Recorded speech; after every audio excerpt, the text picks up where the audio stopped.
Everyone suspected that the original Modern Warfare would do well, but no one predicted it would become the best-selling game of this generation.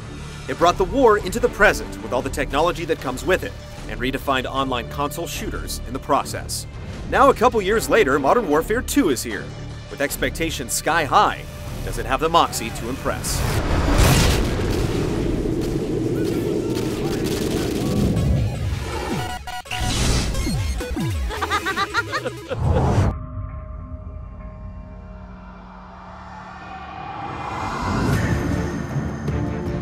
Set a few years after the end of the first game and the death of Zakhaev, Modern Warfare 2 is a direct sequel. His old comrade, Vladimir Makarov, has picked up where he left off, trying to re-establish the terrorist organization as a threat to global security.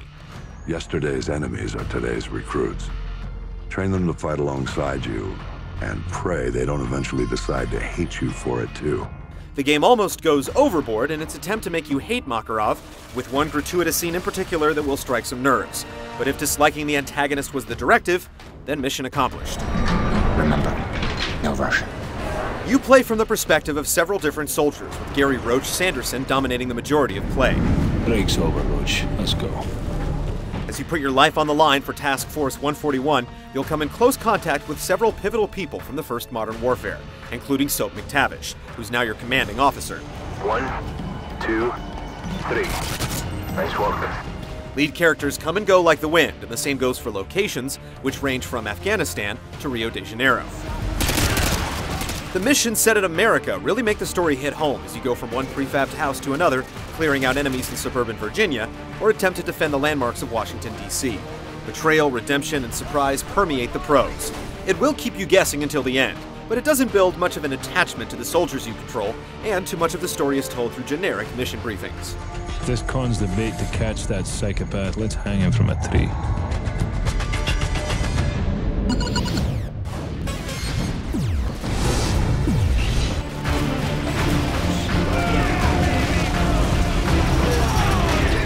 The single-player campaign is split into 18 missions. There's several more than the first Modern Warfare, but they're all much shorter, making for a game of basically the same length.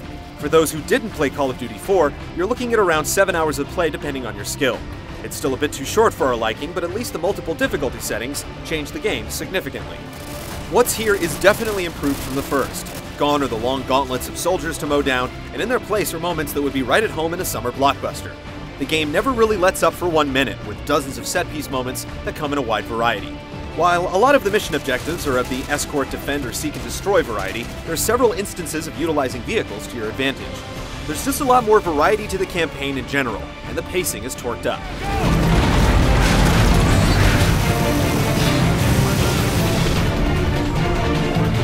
Most importantly, the game has a much more open feel.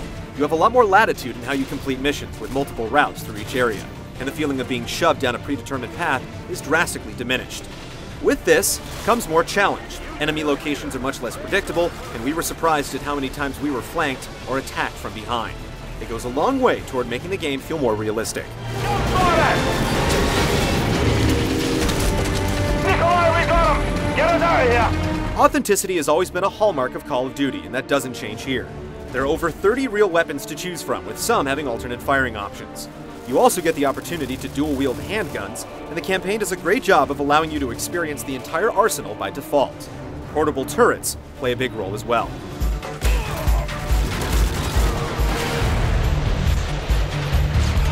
Of course, the multiplayer is why there are still hundreds of thousands of people playing Call of Duty 4.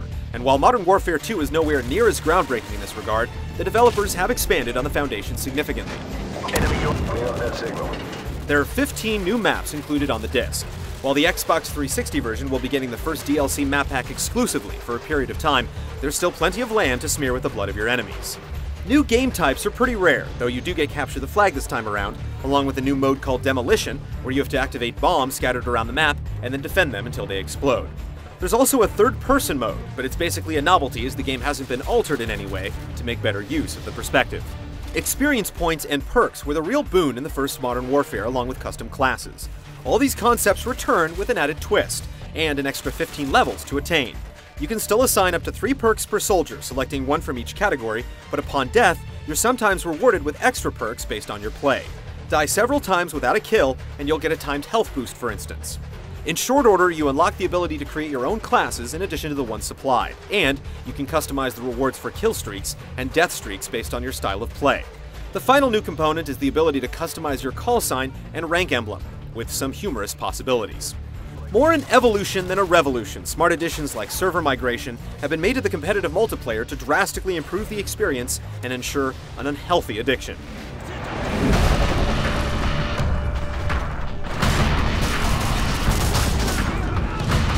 The last piece of the design puzzle is the cooperative Spec Ops mode, where you and a friend can play through 23 unique scenarios online.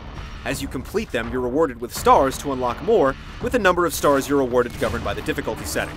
Each player can select their own level of challenge, but you only get the stars for the lowest setting. Some of the missions are genius, with one player in the sky and another on the ground spotting targets. Others involve defending points or clearing locations of enemies, and you can resuscitate your partner with a time limit, again governed by the difficulty. 2 players may seem like a small number, but the missions have been built with this in mind, making the tandem system work extremely well. Spec Ops is addictive, and on the harder settings, demands a great deal of coordination to complete. Help me out. Mission failed. Won't get up next time. While the single-player campaign is brisk, its design has been improved on just about every front. The same goes for competitive multiplayer, where small tweaks pack a much bigger wallet than you'd think. Toss in Spec Ops, and you have a game that will give you a tremendous amount of playtime per dollar.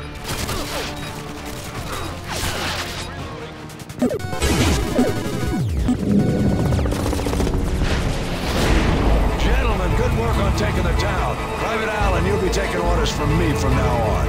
I'll brief you on the chopper. Let's go. There was a whole lot of shooting required in Call of Duty 4, and while you still get ample opportunity to unload magazines in Modern Warfare 2, there's also a lot more variety. You've seen the snowmobile chase and the ice wall section, but they're just the tip of the iceberg. Hold on! Don't let go! The ruthless pacing has you escaping across a rooftop 1 second and executing an amphibious attack the next. It will constantly keep you guessing, but each section of the game is so arresting and frantic that you don't have time to even ponder what might come next. The gunplay utilizes the series' patented and generous auto-lock targeting using your iron sights. It's not particularly realistic, but the game has been constructed with it in mind, and it's probably the only way you could take on this many enemies at once without wanting to snap your controller. Weapons fire like the real thing, with recoil, bullet penetration, and gravity all taking their toll on accuracy. Adding to the challenge is a heavy concentration of civilians. Makarov isn't afraid to make a residential area a battleground, and you'll have to navigate scrambling innocents with an itchy trigger finger at several points. Non-lethal takedowns only! We need him alive! The Riot Shield is a new implement of war, and its ability to absorb vast amounts of punishment really turns the game on its side. Whether you use it to charge into battle in melee or set up a defensive barrier for your brothers in arms, its flexibility is surprising. While you tackle most missions with fellow soldiers at your side, Modern Warfare 2 ignores team tactics. You cannot instruct them in any way, shape, or form. It's a little disappointing, but the AI does an adequate job of handling each skirmish. The lone chance to influence squad mates come in the form of excellent slow-mo breaches, where you have a finite amount of time to identify targets and eliminate them before hostages are killed.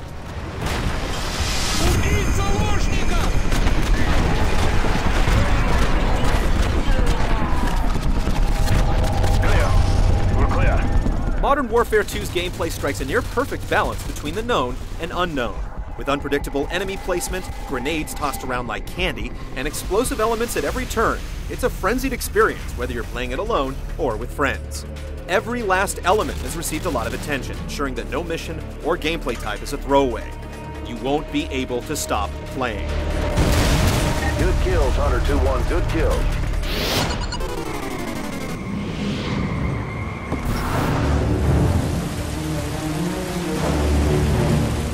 When Call of Duty 4 was released, it set the bar for what multi-platform games could look and sound like. Modern Warfare 2 uses the same engine, and while it still looks absolutely stunning, the wow factor has been quelled a bit. That said, there are some scenes in the game that make the most of the engine's capabilities. The amount of detail in each level is only matched by Uncharted 2, with village markets so littered with minutia that people walking by will do a double take, and grenade physics that will make a smile come across your face. The lighting engine will literally make your jaw drop at many points, yet if you get up close and personal, some of the shadows suffer from pixelization. While the continued reliance on long briefing cinemas is a disappointment, the in-game cinemas provide you with the chance to play director and frame some of the most dazzling scenes to your liking. The level of violence has definitely been ramped up, and some scenes are so starkly brutal that those with weaker constitutions will have to look away. The Xbox 360 and PlayStation 3 versions look identical, with both running at a blazing rate despite the absolute madness that takes place on screen. There are a few wrinkles here and there, but it manages to retain its crown as the best-looking game to be released for more than one console. Militaristic music sets the tone nicely with the expected complement of snare drums and swirling orchestral builds. Alright, we're down to the coast. The voice acting is great, despite the rungs of script required to make sure that your comrades are always full of context-sensitive chatter. Roach! We're circling the area, but I can't see you! You've got to get to the rooftops! Few games can match the presentation found in Modern Warfare 2.